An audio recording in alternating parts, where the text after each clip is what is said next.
Hello guys, welcome back to my channel. कैसे हैं आप सब? उम्मीद करता हूँ सब मजे में होंगे बॉस। असल में मॉक टेस्ट 1 आपने दिया, ठीक है। तो उम्मीद करता हूँ पेपर अच्छा ही गया होगा। नहीं गया तो कोई ऐसा चिंता की बात नहीं है, ऐसे मॉक कंटिन्यूअसली देते रहिए, कॉन्फिडेंस बूस्टअप होगा आपका। और सिलेबस प्रिपेयर्ड रखिए। नहीं प्रिपेयर्ड हुआ है तो कृपया डिस्क्रिप्शन में लिंक दिया हुआ है, केमिस्ट्री सीईटी के क्रैश कोर्स का सिलेबस अपलोडेड है, पूरा सिलेबस लगभग अपलोडेड है। वो आप वहां पे जाके अपने सिलेबस को रिवाइज कर सकते हैं, अपना प्रिपरेशन बूस्ट कर सकते हैं। आइए सो वन बाय वन हम लोग डिस्कस करेंगे मॉक टेस्ट 1 की जो 10 क्वेश्चन है वो।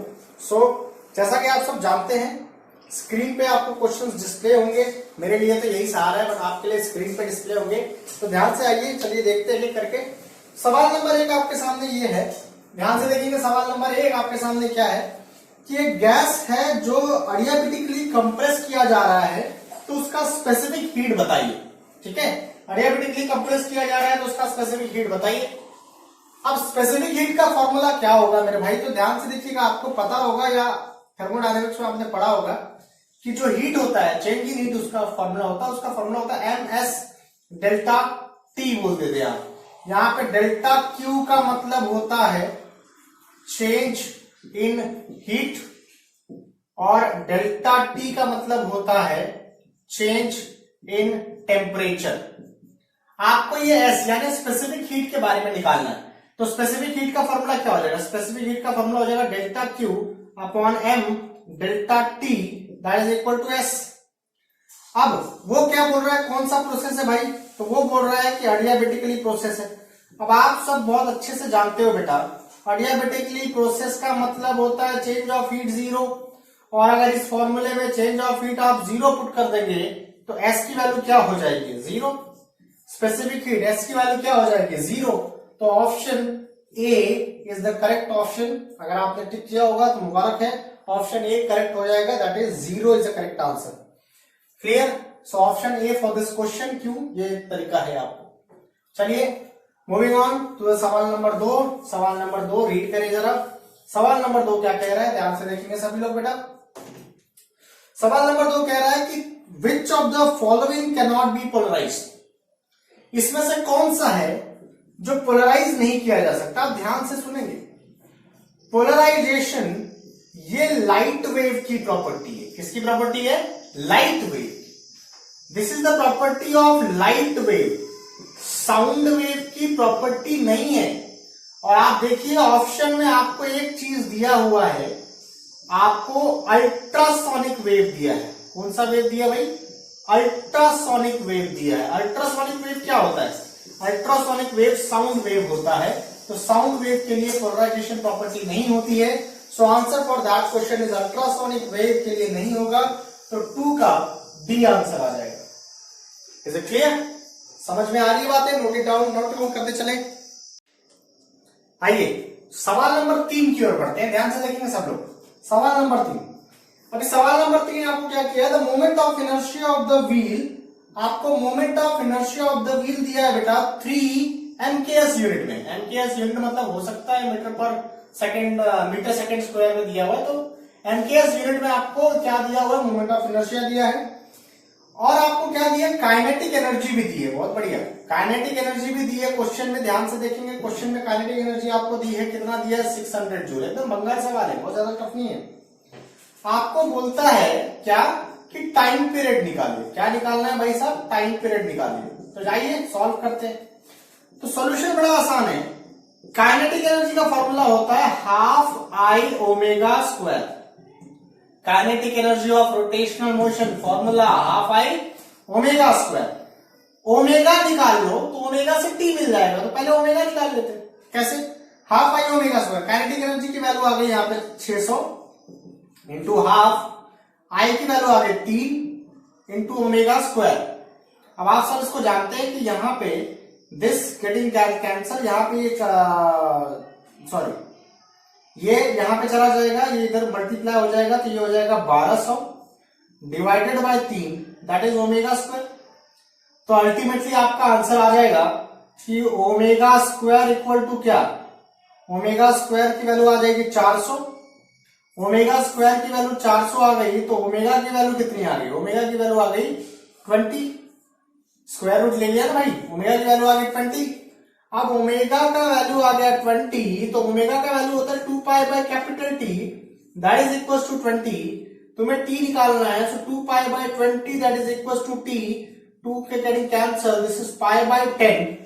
पाई बाय 10 यानी क्या होता है, पाई की वैल्यू होती है 3.14, 3.14 डिवाइडेड बाय 10 दैट इज 0.31। तो ये आपका टाइम हो गया t इक्वल टू 0.31 सेकेंड। तो ऑप्शन को चेक करेंगे तो आपका ऑप्शन आ रहा है, your option is 0.31, that is B option correct. समझ में आ गया प्रोसीजर? खैर कोई बहुत कॉम्प्लिकेटेड नहीं है चीजें। चलिए सवाल नंबर 4 की ओर लेके बढ़ता हूं आपको। सवाल नंबर 4 ध्यान से देखेंगे भाई, ठीक है। सवाल नंबर 4 पे आ जाइए। सवाल नंबर 4 रीड करिए बॉस। सवाल number 4, question number 4। Question number 4 आपके सामने ये डी ब्रॉगली हाइपोथेसिस किससे रिलेटेड है? तो डी ब्रॉगली हाइपोथेसिस यानी आपने याद होगा कि डी ब्रॉगली साहब ने एक फॉर्मूला दिया था।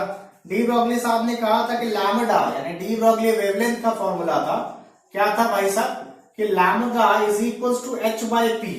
Lambda is equals to H by T. P, यहां पे पी का मतलब क्या था, मोमेंटम। पी का मतलब क्या था, मोमेंटम। लैम्डा का मतलब क्या था, वेवलेंथ। अब ध्यान से समझेंगे बेटा, वेवलेंथ किसकी प्रॉपर्टी है, तो वेव की। वेवलेंथ किसकी प्रॉपर्टी है, वेव की। मोमेंटम किसकी प्रॉपर्टी होती है, पार्टिकल की।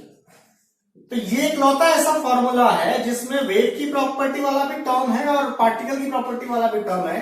तो इसका सबसे बड़ा करेक्ट जवाब होगा कि इसमें वेव की प्रॉपर्टी भी होगी और पार्टिकल की प्रॉपर्टी भी होगी।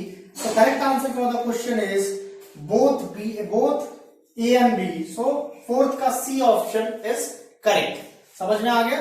पार्टिकल नेचर और वेव नेचर दोनों को बताता है डी ब्रॉगली वेवलेंथ, याद रखिएगा, ठीक है। ड्वेल नेचर ऑफ लाइट इन्हीं से प्रूव हो गया था। चलिए जनाब सवाल नंबर 5 की ओर बढ़ते हैं बिना समय खराब किए।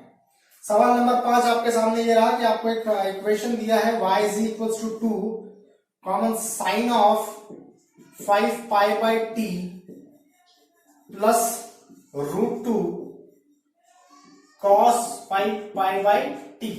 अब जरा से सॉल्व कर लेंगे तो ये हो जाएगा 2 sine of 5 pi by T plus 2√2 cos of 5 pi by T. अब मैंने आपको कहा है कि वेवलेंथ जब भी आपको एम्पलीट्यूड रिजल्टेंट एम्पलीट्यूड निकालना होता है दो वेव का, तो आपको ये चीजें पता होना चाहिए कि it is a1 square plus a2 square plus 2a1 a2 cos five, है ना। अब ये cos फाइव क्या होता है भाई साहब, तो फेज डिफरेंस होता है। ध्यान से देखिए, ये आपका बन जाएगा a1 और ये आपका बन जाएगा a2। अब फेज डिफरेंस के लिए साइन और कॉस टर्म है। साइन और कॉस का फेज डिफरेंस कितना होता है, साइन और कॉस का। तो कॉस को साइन के फॉर्म में कन्वर्ट करिए, तो cos 90 plus theta, sine theta या sine 90 plus theta cos theta वाला पैरामीटर। तो यहां पे साइन और कॉस के बीच में आप सब जानते हैं कि फेज डिफरेंस जो होगा वो क्या हो जाएगा, पाई बाई 2। जब आप फेज डिफरेंस पाई बाई 2 की वैल्यू डालोगे तो आर की वैल्यू आ जाएगी under root of a1 square plus a2 square. अब आप सबको पता है as per the diagram, sorry as per the question आपको दिख रहा है कि a1 की वैल्यू 2 है और a2 की वैल्यू 2√2 है। तो ये हो गया 2 का स्क्वायर प्लस 2√2 का स्क्वायर, ठीक है। तो 2 का स्क्वायर तो आ गया 4 प्लस 2√2 यानी 4 इंटू 2। तो आप देख सकते हैं सिचुएशन क्या हो गया, ये 8 और 4 12 हो गया। तो यहाँ पे √12 आ गया। √12 को कैसे लिखा जा सकता है, 3 इंटू 4 लिखा जा सकता है। तो आंसर आ गया 2√3। So the correct answer for the question, let me check, the correct answer for the question is 2√3। ऐसा कोई आंसर दिया, जी हाँ दिया है, D option is correct for this question. क्या लॉजिक था कि ये कई सारे बच्चे इसको मल्टीप्लाई करने में गलती कर गए होंगे, तो छोटी बहुत एरर हो सकता है, अदरवाइज इस प्रॉब्लम उतना चैलेंजिंग नहीं है, ठीक है। सवाल नंबर 5 आपके सामने। नंबर 6 की ओर बढ़ रहा हूं मैं, ध्यान से देखेंगे सभी लोग। सवाल नंबर 6, सवाल नंबर 6 माय डियर, सवाल नंबर 6 की बात कर रहे हैं हम लोग।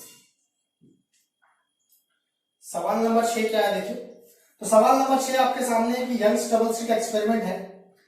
डिस्टेंस बिटवीन द स्लिट यानी स्मॉल डी दिया हुआ है, डिस्टेंस बिटवीन द स्लिट यानी स्मॉल डी दिया है जिसकी वैल्यू दी है 8 mm, ठीक है। डिस्टेंस बिटवीन द स्लिट यानी स्मॉल डी दिया है जिसकी वैल्यू है 8 mm और कैपिटल डी भी दिया हुआ है जिसकी वैल्यू है 1.2 mm। Is it clear? और क्या दिया है आपको? फ्रिंज विड्थ दिया है यार, फ्रिंज विड्थ दिया है, बीटा का टर्म दिया हुआ है, फ्रिंज विड्थ दिया है 0.75 mm और तुमको बोलता है लैम्बडा निकालो। अब जरा पन्ने पलटो और थोड़ा सा अगर फॉर्मूला आप रिकॉल कर पाओ तो बहुत बढ़िया बात है। आपको याद होगा कि बीटा का फॉर्मूला क्या था? तो बीटा का फॉर्मूला था लैम्बडा कैपिटल डी बाय छोटा D. If you are remembering this, fringe width का फॉर्मूला देखिए क्या था? इट इज, फ्रिंज विड्थ का फॉर्मूला था लैम्बडा छोटा डी बाय बड़ा डी। ठीक है, यही फॉर्मूले की रिक्वायरमेंट है। ओके ठीक है, चलिए। सो आप सिंपल सी चीज है, मुझे लैम्बडा निकालना है मेरे भाई, तो लैम्बडा निकालना है तो लैम्बडा की वैल्यू पुट कर दो। लैम्बडा की वैल्यू क्या हो जाएगी? Beta D by capital D, है ना। अब क्या क्या दिया है सारी वैल्यू पुट करते हैं, सबको कन्वर्ट कर लेते हैं। इसको आप एमएम में कन्वर्ट करोगे तो ये सिचुएशन क्या हो जाएगा? देखो 0.75 इंटू 10⁻³ ये हो गया 8 इंटू 10⁻³ और ये तो मीटर में है ही है, तो कन्वर्ट करने की आवश्यकता नहीं पड़ेगी आपको।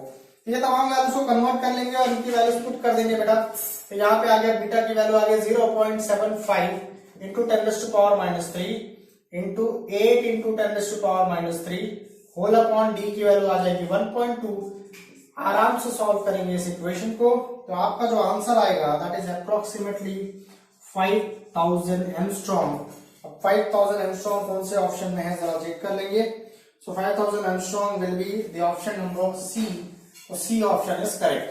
Purely formula based calculative problem, कोई ज्यादा दिमाग नहीं लगाया था, तो ध्यान से देखिए। मैं बहुत आराम से चीजों को डिस्कस कर रहा हूं ताकि आप चीजों को रिकॉल कर पाए, क्योंकि ये टेस्ट आपको फुल सिलेबस पे था, तो इसलिए धीरे धीरे चल रहा हूं ताकि आपको चीजें रिकॉल करवा सकूं। ये फ्रिंज विड्थ का फॉर्मूला आपने पढ़ा होगा, हमने डिराइव किया हुआ है, ये तमाम बातें उसके लिए है। ठीक है, सवाल नंबर 7। सवाल नंबर 7 एक थ्योरेटिकल सवाल है। सवाल नंबर 7 में आपसे पूछा गया है, देखिए स्क्रीन पे सवाल नंबर 7। सवाल नंबर 7 में बोलता है कि साइक्लोट्रॉन में मैग्नेटिक फील्ड यानी बी का क्या काम है। तो सबसे पहली चीज ऑलवेज ध्यान रखना, ऑलवेज ध्यान रखना ये बात, मैग्नेटिक फील्ड केवल चेंज इन डायरेक्शन के काम आता है। मैग्नेटिक फील्ड केवल डायरेक्शन चेंज करता है, ये कभी भी मैग्नीट्यूड चेंज नहीं कर सकता, कभी नहीं। मैग्नेटिक फील्ड केवल डायरेक्शन चेंज करता है, इलेक्ट्रिक फील्ड मैग्नीट्यूड चेंज करता है। Is it clear? Magnetic field direction change करेगा और इलेक्ट्रिक फील्ड मैग्नीट्यूड चेंज करेगा। हेंस क्वेश्चन नंबर 7 का जो आंसर होगा दैट, क्वेश्चन नंबर 7 का बी आंसर करेक्ट होगा कि वो केवल और केवल डायरेक्शन ही चेंज करेगा। चलिए गुड। सवाल नंबर 8। सवाल नंबर 8 देखिए ध्यान से। सवाल नंबर 8 क्वेश्चन जो है सेमीकंडक्टर से बनाया हुआ। सवाल नंबर 8 आपको दिया है कि मान लेते हैं कि अल्फा की वैल्यू, मान लेंगे अल्फा की वैल्यू IC बाय आई होता है और बीटा की वैल्यू IC बाय IB होता है। तो हमें बताइए विच of the following equation is correct. तो आपको पता है कि एमीटर से जो करंट निकलता है वो बेस से होते हुए कलेक्टर में जाता है। एमीटर से जो करंट निकलेगा वो बेस से होते हुए कलेक्टर में जाता है ना। अब पूरे इक्वेशन को IC से डिवाइड कर देंगे तो ये हो जाएगा IE by IC that is equals to IB by IC plus 1। अब ध्यान से देखेंगे तो IE बाय IC यानी इसका उल्टा करा तो यहां पे आ जा सकता है 1 by alpha is equals to 1 by beta plus 1। Now अब आपको बीटा के रिस्पेक्ट में, आप ऑप्शन, इस सिचुएशन के बाद ऑप्शन देखिए, ऑप्शन में सब बीटा के रिस्पेक्ट में निकाला हुआ है, तो बीटा यहीं पे रखिए, अल्फा को यहां लेके जाइए। तो ये सिचुएशन में 1 by alpha minus 1 that is equals to 1 by beta. ध्यान से सुनेंगे सब कुछ, सॉल्व करें इसे। तो ये हो गया 1 minus alpha by alpha that is equals to 1 upon beta. So beta की वैल्यू क्या आ गई? बीटा की वैल्यू आ गई alpha upon 1 minus alpha. So beta का आंसर आ गया अल्फा अपॉन 1 माइनस अल्फा। तो चेक करेंगे अल्फा अपॉन 1 माइनस अल्फा, 8 का आंसर आपको बी आएगा। तो 8 का आंसर आपके सामने आ गया B. Is it clear? Simple formula. चलिए नंबर 9 की ओर चल रहे हैं my dear. Moving on to सवाल नंबर 9। देखिए सवाल नंबर 9 क्या कह रहा है आपसे, किस चैप्टर से बिलोंग करता है। सवाल नंबर 9 जैसा आप देख रहे हैं सरफेस टेंशन से बिलोंग कर रहा है, पास्कल लॉ से है। ये है एक्सेस प्रेशर। अगर आपको याद आ रहा होगा तो एक्सेस प्रेशर का फॉर्मूला हमने डिराइव किया था, this is 4T by R। याद होगा, this is PI minus PO that is equal to 4T/R if you are not, ये सिचुएशन है। अब अगर ध्यान से देखेंगे तो अगर टेंशन कांस्टेंट है, जैसा कि इस क्वेश्चन में कहने की कोशिश किया है, टेंशन अगर कांस्टेंट को रख ले तो एक्सेस प्रेशर जो है, एक्सेस प्रेशर वो इनवर्सली प्रोपोर्शनल टू R हो जाएगा। Is it clear? तो अपने को रेशियो किसका चाहिए, अपने को P1/P2 का रेशियो चाहिए। वो बोल रहा है radius of the soap solution, तो P1/P2 निकाल लेते हैं। सो P1/P2 की वैल्यू हो जाएगी बेटा R2/R1, क्योंकि इनवर्सली प्रोपोर्शनल रिलेशन है। तो R2 की वैल्यू क्या हो रही है, 4 टाइम्स, है ना। So radius of the solution is 4 times the another, तो 4 टाइम्स दी अनदर। तो ध्यान से देखेंगे, इसमें radius of the solution is 4 times the another बोल रहा है। तो आइए इसको इवैल्यूएट कर लेते हैं, 4 टाइम्स दी अदर। तो P1/P2 की वैल्यू आ जाएगी 4/8। सो आपको निकालना था P1/P2, तो जिसका आंसर आ गया 4/1। So this is the answer of the question. सो चेक करेंगे इसमें से कौन सा ऑप्शन इसके लिए सुटेबल है। तो 9th के लिए जो ऑप्शन सुटेबल आ रहा है वो आ रहा है बी ऑप्शन, करेक्ट। बी में आंसर है 4:1। याद है, आपको कंफ्यूज नहीं आना है, आपको P1:P2 पूछा था, तो ये रिलेशन बड़े ढंग से आपको सॉल्व करना है। आखिरी सवाल, ओके। सो सवाल नंबर 10 की ओर बढ़ रहे हैं हम लोग, ध्यान से देखिएगा। सवाल नंबर 10, सवाल नंबर 10 क्या कह रहे हैं? सवाल नंबर 10 आपको बोल रहा है कि फाइंड आउट फ्रीक्वेंसी का relation with quantum number. Frequency का रिलेशन किसके साथ भाई साहब? क्वांटम नंबर के साथ, यानी n के साथ आपको रिलेशन निकालना है। तो ध्यान से देखेंगे, अब ये कैसे निकलेगा। तो हमें पता है कि वेलोसिटी का रिलेशन क्वांटम नंबर के साथ इनवर्सली प्रोपोर्शनल है ना, और रेडियस का रिलेशन क्वांटम नंबर के साथ डायरेक्टली प्रोपोर्शनल है। भाई ये कौन से चैप्टर से है? ये है एटम, मॉलिक्यूल एंड न्यूक्लियर। अगर आपको याद नहीं आ रहा हो तो रिकॉल करा दूं, एटम, मॉलिक्यूल एंड न्यूक्लियर। इससे ओमेगा निकाले, ओमेगा का फॉर्मूला होता है V/R। क्या होता है? V/R। तो V बोले तो 1/n इंटू n स्क्वायर, तो ये इवेल्युएट कर देंगे सिचुएशन, तो ये हो जाएगा 1/n³। तो आपने देख लिया कि ओमेगा का रिलेशन क्वांटम नंबर के साथ 1/n³ आया। अब ओमेगा का रिलेशन फ्रीक्वेंसी के साथ क्या है? डायरेक्टली है।